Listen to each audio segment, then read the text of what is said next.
Hello, দিদি ভালো আছেন? কে বলছেন? আমি অনিমেষ কথা বলছি, ক্যালকুলেট পলিটিক্স চ্যানেল থেকে।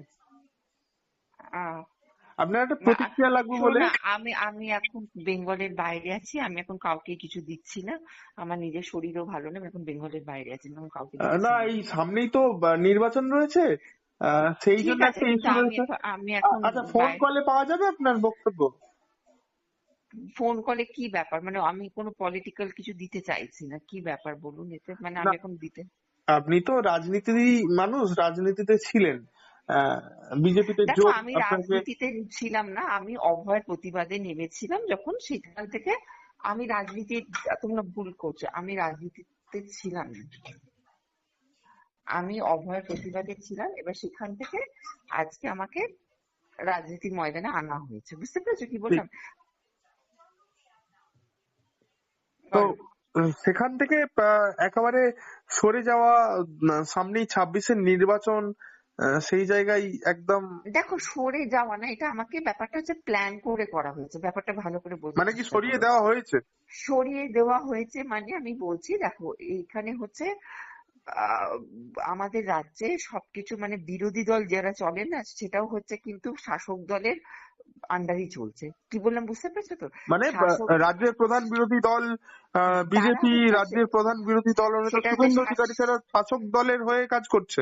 সব শাসক দলের হয়ে কাজ করে এরা। এদের মধ্যে অ্যাকচুয়ালি যে বীরত্বের বাইরে লোককে দেখানো হয়, এটা হচ্ছে জাস্ট মানে লোক দেখানি, বুঝেছো তো? মানে যারা মেন, এদের কাজ হচ্ছে মানে শাসক দলের দুর্নীতিটাকে ঢাকার জন্য এরা হচ্ছে ওই কেসগুলো একটু নিয়ে নাচানাচি করে করে ঠান্ডা ঘরে ঢুকিয়ে দেয়। বুঝতে পেরেছো তো? এইটা হচ্ছে গল্প। আমি বুঝতে না, পেরেছি এখনো যারা। স্পষ্ট নয় আমাদের কাছে বিষয়টা। গল্পটা হচ্ছে, ভালো করে শুনো, এদের গল্প হচ্ছে মানে যারা প্রতিবাদ আমি করে যদি আপনার তাদেরকে। বক্তব্যটা রেকর্ডিং এ রাখছি, হ্যাঁ? কিসের? আপনার বক্তব্যটা রেকর্ডিং করছে। হ্যাঁ, হ্যাঁ, হ্যাঁ, হ্যাঁ, হ্যাঁ। ঠিক আছে। মেন গল্প হচ্ছে, দেখো এখানে শাসক দল বিরোধী দল সব একই।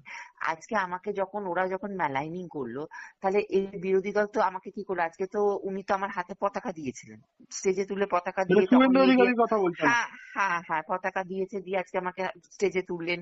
তুলে তখন বড় করে প্রোপাগান্ডা করলেন বসে বসে, ঠিক আছে? তা উনি যখন বড় করে প্রোপাগান্ডা করলেন, এবার আমাকে যখন মেলাইনিং করা হচ্ছে তখন উনি কেন চুপ করেছিলেন? ওনার তো উচিত ছিল তাদের এগেন্সে কেস লাগানো। উচিত ছিল কিনা বলো? তাকে তো আমি ঠিক, দাদা হিসেবে পায়ে হাত দিয়ে প্রণাম করেছিলাম। ঠিক। তাহলে তুমি দাদা হয়ে সেখানে সম্মানটা রাখলে কোথায়? তাহলে আর উনি হচ্ছে মমতা ব্যানার্জির হয়েই কাজ করেন, উনি কিন্তু মমতা ব্যানার্জির এগেনস্টে কাজ করেন না। লোককে এগুলো বোকা বানানো হয়ে থাকে। এরা হচ্ছে লোককে কি বলতো, উনি হচ্ছে মমতা ব্যানার্জির হয়েই কাজ করছে, উনি কিন্তু অ্যাকচুয়ালি এগেনস্টে কাজ করছে না। আমরা ওনাকে যারা ট্রাস্ট করি ভেবেছিলাম যে উনি হয়তো এগেনস্টে, উনি শাসক দলের এগেনস্টে কাজ করে না, ভুল কথা। এগুলো সব লোক দেখানি দেখানো হয়। মেন গল্প হচ্ছে যে সব কেসগুলো ওঠে, সেই কেসগুলোকে নিয়ে নাচানাচি করে ওটাকে কি করে ঠান্ডা ঘরে ঢোকানো হয়, ধামাচাপা দেওয়ার জন্য এদেরকে রাখা হয়েছে। এইরকম এত অভিযোগ করছেন আপনি, আপনি নিজের দলের কারণ থেকে। না, এটা তো আমার ক্ষেত্রেই হলো। আমি অন্যের ক্ষেত্রে, তুমি অভয়ের মাকে দেখো না, অভয়ের মাকে নিয়ে বার করলো, একেবারে নবান্ন দখল হবে, আর ওইদিকে মমতা ব্যানার্জি ওইদিকে সব জলের টাকা, জলের কি বলে ওই মেশিন বসিয়ে রেখেছে যাতে কেউ কিছু না হয়। বুঝতে পারছো তো? জল জল ছুঁলে তার কিছু হবে না। বুঝতে পারছো কি বললাম?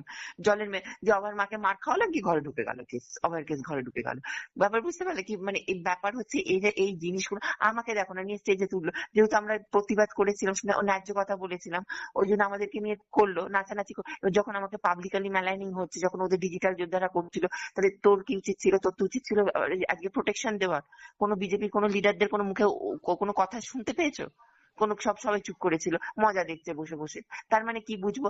আমাকে নিয়ে গিয়ে ওরা ইচ্ছা করেই করেছে কাজটা। শোনো, যেমন যেমন আমাদের শাসক দল, ঠিক তেমন বিরোধী দল, দুটোই সমান ফালতু, একেবারে একেবারে। মানে আরজি করের ঘটনাটা ধামাচাপা পড়ে যাওয়ার পেছনে বিজেপির যোগ রয়েছে বিজেপি এখানে। তৃণমূল দুজনে একসাথে কাজ করে। তৃণমূল বিজেপি দুজনে একসাথে হয়ে কাজ করে, এটা বুঝতে পারছো কি বললাম? এক- শুধু শুধু বিজেপি না, এটা তৃণমূল বিজেপি ওরা একসাথে যৌথ যৌথ হয়ে কাজ করে। ওই বললাম না, নালে এত কিছু হচ্ছে সেন্ট্রাল। নরেন্দ্র মোদী আজকে এদেরকে ধরছে না কেন? প্রশ্নটা আসবে না? আর এরা হচ্ছে মেন, যারা উপরে বসে আছে এরা ওদেরই লোক, সাজানো লোক। বুঝতে পেরেছো তো? আমি বুঝে গেছি, আমাকে আর বোঝাতে হবে না। আমি একটা ইংলিশ এমএ পাস, আমি লোক কোনটা হাঁ করলে কোনটা ধান চাল ভাত দেখে বলে দেবো।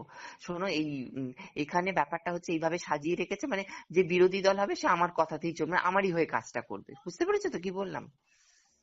আচ্ছা। এখন বলবে তুমি বামপন্থী বলে তাই তুমি এরকম কথা বলছো, ওরা এখন এটাই বলবে। কিন্তু আমার বক্তব্য হচ্ছে ঠিক আছে, আমি যদি বামপন্থী হয়েও থাকি, তাহলে আজকে আমাকে যখন বদনাম করা হলো তাহলে তুই চুপ করে ছিলিস কেন? তাহলে তোর তো উচিত ছিল তখন কোনো কেস লাগানো বা কোনো তাদের এগেনস্টে কোনো ডিজিটাল মিডিয়াতে করা। তখন তোরা নিয়ে গিয়ে তার মানে কি আমাকে প্ল্যান করি বদনাম করেছিস মার্কেটে বসে বসে। যে এই সামনে বিধানসভা নির্বাচনের আগে প্রতীকুর রহমান বামপন্থী নেতা, বাম নেতা একেবারে সরাসরি তৃণমূলে যোগদান করলেন যখন আমি বলছি কি এখানে যতগুলো পার্টি আছে সব ওদের সাথে কোলাবোরেট করা রয়েছে, ওই বেকার বলে লাভ নেই। মানে এরা এমন ভাবে করে জাল বিছিয়ে রেখেছে এখানে কেউ, মানে যারা সত্যি করে, যারা দেখো আমরা তো নিউট্রালি বলি, এবার যার জন্য আমাদেরকে কি করলো, সাইড করে দেওয়া হলো, এটাই হচ্ছে গল্প। এত সবই বুঝতে পারি না কি, এমনি তার এতগুলো বছর পেরোয়নি রে বাবা, মানুষ চিনতে টাইম লাগে না বেশি। এইসব পার্টি ফালতু, প্রত্যেকটাই ফালতু, আমি একটা কথা বলবো। পার্থ চট্টোপাধ্যায় নতুন করে যে তার চাকরি চুরি এবং ঘুষ কাণ্ডে যে তার জেল হয়েছিল এবং সেই জেল মুক্তির পর পার্থ চট্টোপাধ্যায় বক্তব্য রাখলেন, যা কিনা বলছেন সব থেকে জরুরি ভাতা নয়, ভাতার থেকে বেশি জরুরি চাকরি। এই চাকরি শোনো, এরা কোথায়? সব এক, আমি একটা কথা বলছি ভালো করে শোনো, এরা সব সব এদের সাজানো লোক, মানে মমতা বন্দ্যোপাধ্যায় সব সাজানো লোক, পার্থ চ্যাটার্জি, শুভেন্দু, এরা সব হচ্ছে মমতা সাজানো লোক, ভালো করে শোনো। এগুলো হচ্ছে সব বোকার, আমাকে শিখিয়ে লাভ নেই এগুলো। এরা তাহলে এগুলো হচ্ছে যে বাংলার মানুষকে বোকা বানানো হচ্ছে, বাংলার মানুষের থেকে টাকাগুলো তুলে নেওয়া হচ্ছে, এই হচ্ছে গল্প, আর কিচ্ছু না। বাংলার মানুষ যদি বুঝতে পারে সেটা বুঝবে। মেন গল্প হচ্ছে এরা সব ওদেরই সাজানো লোক, মানে এরা ইচ্ছা করে ওই পাবলিকালি ঝগড়া দেখাচ্ছে, এই ওর সাথে ওই হয়েছে ওই হয়েছে, ভিতরে আমে দুধে সব এক। রাখো দেখিনি, এই যে সব ঝগড়া হয় না, আমি বলছি তোমার কি বলে অভিষেক, আর ওই শুভেন্দুর যে ঝগড়াটা দেখানো হয় না, এগুলো সব আমি বলছি লোক দেখানি ঝগড়া। এগুলো এগুলো হচ্ছে পাবলিক ভাবছে যে এরা ঝগড়া করছে, কিন্তু এদের ভিতরে সব ভাব ভালোবাসা রয়েছে,